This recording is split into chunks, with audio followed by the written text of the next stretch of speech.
and that was what his frozen body craved more than anything else. Stiffly, he climbed over the low stone wall and made his way through the cemetery's whitened monuments and vaults toward the one from which he had escaped. The driving snow covered his tracks almost as he made them as he trudged toward the vault. He reached it and tried its iron doors anxiously. Suppose he had locked them when he left.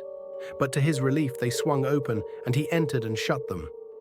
It was dark inside, but he was out of the wind and snow now, and his numbed body felt a little relief. Woodford sat down in the corner of the vault. It was a shelter for the night at least. It seemed rather ironic that he had to come back here for shelter, but it was something to be thankful for that he had even this. In the morning, when the storm was over, he could leave without anyone seeing and get out of the city. He sat listening to the wind and snow shriek outside. The stone floor of the vault was very cold, so cold that he felt his limbs stiffening and cramping, and finally he stood up unsteadily and paced to and fro in the vault, chafing his arms and hands.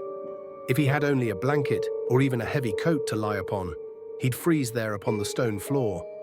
Then, as he turned in his pacing, he bumped into the coffin on the shelf, and a new idea was born in his mind. The coffin. Why, the interior of it was lined deep with silk and satin padding. It would be warm in the coffin. He could sleep in it far better than on the cold stone floor. But did he dare to re-enter it?